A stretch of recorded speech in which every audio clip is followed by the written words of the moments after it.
Hey, good afternoon, or good evening, or good morning, everyone. This is Joshua on A Ways Away. Just wanted to. It's been a couple of days since I've actually put something out here, so I thought I better get out there just in case the two fans want to listen to me. A quick thank you to a couple of people. Thank you to KMET 1490 AM in San Bernardino, Riverside, Palm Springs, California. Actually in Banning, California. KMET 1490 AM. Thanks for listening and following me. I do appreciate that. And when you're ready, and when you need this voice to be on your channel or radio station to do whatever it is that you need me to do, you can guarantee I'm going to be there. A couple more thank yous and hellos, if you will, before I start to talk about certain things. Hello and thank you to American Social Tampa. Thanks for following. And Corey Machado, appreciate your follow. Not a whole lot to talk about really today. Just the basics, if you will. But I'll start off with, I don't know if you guys have seen this or not. In Paris, there are some quote-unquote very public urinals that are pissing off Parisians, I guess is how they say it, in Paris. And if you haven't seen this, you got to go take a look at this photo. It's kind of, it's better than the alternative, what we used to do. Men were all guilty of it. If you're outside, I would say under the cover of darkness, if you've had a couple of drinks and maybe you're out there close to a tree, but you got to be more in the wilderness area, more of a rural setting, if you will, to relieve yourself is the correct way to say it, I guess. Well, in Paris, they took it a step further, and if you haven't seen this, you got to take a look at it. It's kind of, I don't want to say it's ridiculous, but it's definitely something you would see done in Paris, and it's a urinal for men outside in public places. And it looks like, if you haven't seen it, the only way I can describe it to you is like a FedEx or a UPS box. How you drop off your package. Instead of going to a UPS or a FedEx store, you can just, you got your little envelope, you can put your stuff in, you just drop it in the box, and then the on-call air driver comes along and, gets anything that might be in that box. Well, it just kind of resembles that, but it's a urinal. And, I guess a miniature porta potty. But if you see the picture, there's a guy. I don't know if he's a model. I'm hoping somebody didn't just snap a photo of this guy actually using it, but they're about 4.5 feet tall, and there's nothing really hiding you. I would think they should have maybe thought of a different way, or maybe if you're going to do this, have a better design, because it shows a guy standing there, and he's just kind of standing in front of this box, relieving himself, and hell, even when you vote here in the U.S., you have a booth you walk into. So if they're going to do this, and this is something they think will, reduce, indecency or whatever it is that they want to label it there, put a wall you can walk into, but I don't understand why you wouldn't just have a porta potty. I don't know. Maybe they're going green. They're, saving space, reducing some space, if you will. But it's pretty ridiculous. If you get a chance, take a look at the photo. It's it's pretty funny. Not the funniest thing in the world, but pretty goofy looking. And let's see, not long ago in Georgia, some thieves escaped with nearly $100,000 worth of ramen noodles. Now, if you have ever had ramen noodles, I'm sure you can get them in your grocery store for 12 cents, maybe a quarter at the most. So if you stole $100,000 worth, I'm guessing it's a whole semi. And where the hell did you go to know where to grab $100,000 worth of ramen noodle? And what are you doing with it? You gonna live off a ramen noodle for the next 10 years? I don't know how much $100,000 in ramen noodles, or how much that, or how many of those you can get. I'm guessing, the box of, what do they come in? 25 or 30 or 40? I don't know. Each one of those boxes is probably $1 a piece, so you got 100,000 of those boxes. I'm going to imagine it probably didn't just, wasn't maybe it was a one-trip stop. But yeah, so there's in case you didn't know, in Georgia, there's a black market for some ramen noodle. In case spending a quarter's too much for you, I know where you can get some good deals. Just go to Georgia. You'll be able to apparently get some for a penny or two. But yeah, apparently they did. They did steal a 53-foot trailer full of ramen noodle at a Chevron gas station. So they just kind of took off with it. Yeah, I don't think I want ramen noodle that much. I'm guessing they probably didn't know what was in it. If you've ever seen any of these TV shows where, I guess you'd say organized crime would go and steal a truck full of electronics. I'm wondering if this was some sort of organized crime that, excuse me, that they didn't know what was in it. They just kind of ganked the truck, if you will, and get all excited and go somewhere and hide. And next thing you know, it's opened up and it's only a truck full of ramen noodle, in which they were thrilled to see that. And let's see, we got some an update in Jersey. So not only in Boise, Idaho now are there goats escaping, but now in Jersey there's some goats escaping, and they've narrowed it down to where a lone goat may be to blame for the New Jersey escape that happened last week. So like I said on my last podcast, it's, I thought Billy, the Billy goat from Boise, stayed in the mountains, but apparently he bounced his butt all the way on over to Jersey, where he let some more of his friends and family free. I guess this must be a nationwide thing. These goats they're on the lam. They're escaping left and right in every different state. Must be something we don't know about. Also in Australia, you got some kangaroos. What do they call that? A crowd, a herd of kangaroos bouncing through their streets looking for some food. And let's see, a guy apparently police are wanting to talk to that slapped a hippo on the ass. He got inside, or he didn't necessarily get inside, but he got over a fencing area, if you will, kind of reached down over to a pen.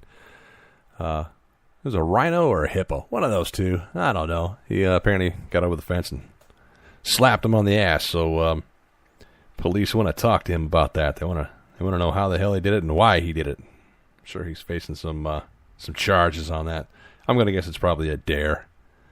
He was probably dared by some friends. Wanted to see what he could get away with. And he slapped a hippo on the ass. But it's funny how everybody who does these things, they don't even take into account that there's cameras everywhere. Everywhere. I mean, look around you. There's a camera. Everywhere there's a camera. They're always getting caught. It's always the next person doing something. And they're always getting caught. Or at least caught on camera. And then they have to track them down. And then, there's always some release of like, oh, the police want to talk to this guy. If you know this guy, if you've seen him before, tell him to turn himself in. We want to talk to him and find out why he slapped this animal in the zoo on the ass. Then moving along, let's see what else we got. California man scratches lotto tickets until he wins $750,000. So, a California man who resolved not to leave his local store until he found a winning scratch-off lottery ticket. And, as luck would have it, on his fifth try, he wins a $750,000 jackpot. So, congrats to you, Fred, out there in California, where he was visiting the El Ranchero liquor store. And just scratched off 4, and on number 5 wins the jackpot. I've never been that lucky. I don't think I'll ever.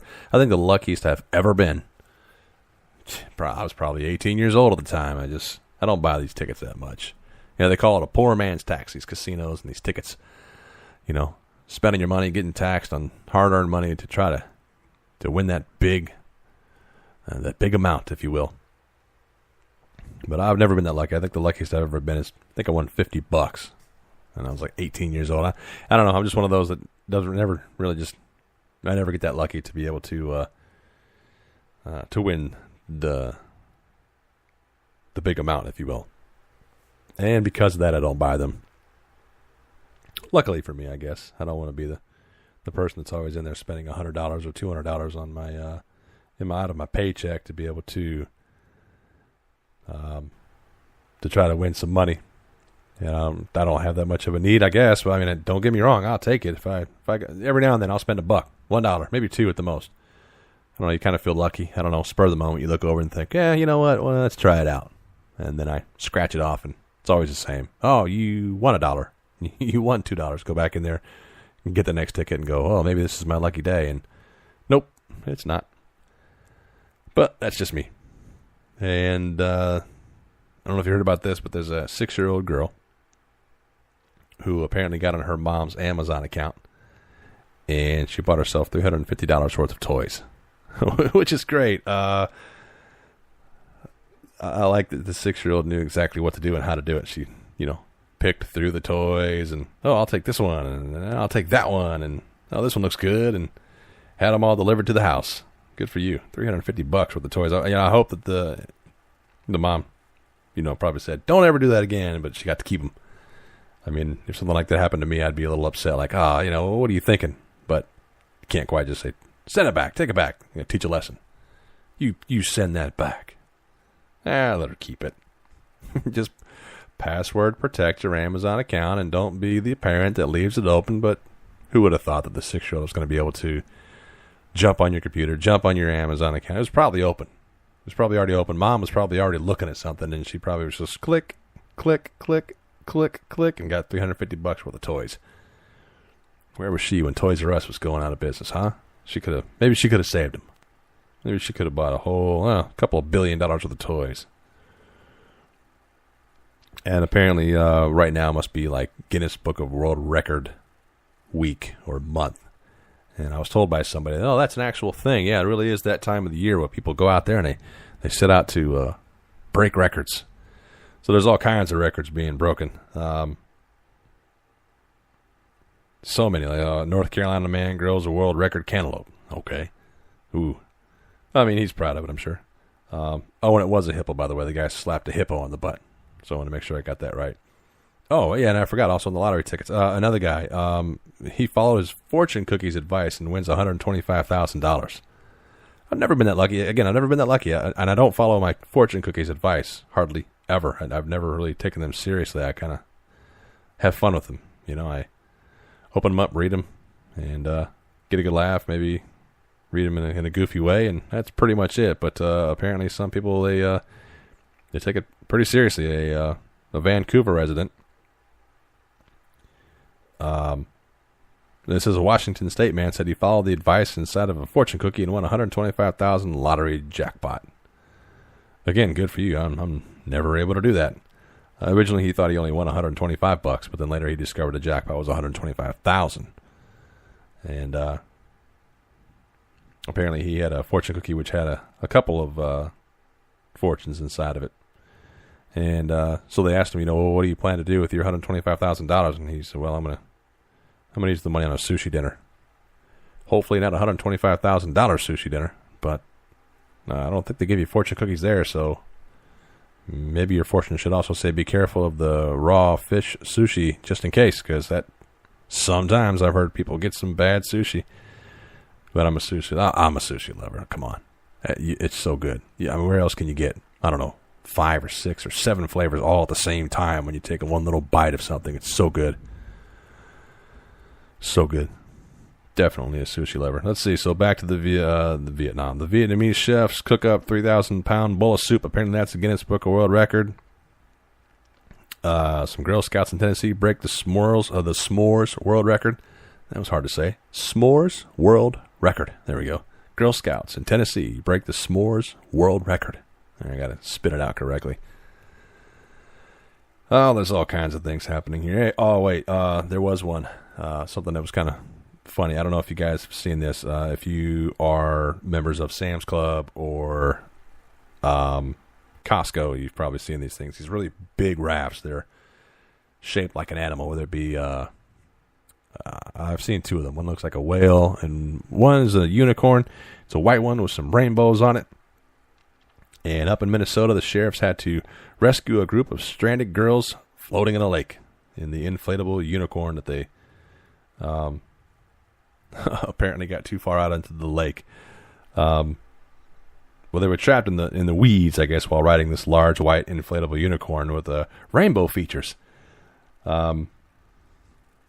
Said they were driving by the local lake when we observed a bunch of women in rainbow unicorns stuck in the weeds. And yes, a rainbow unicorn, the sheriff's office wrote, with a handful of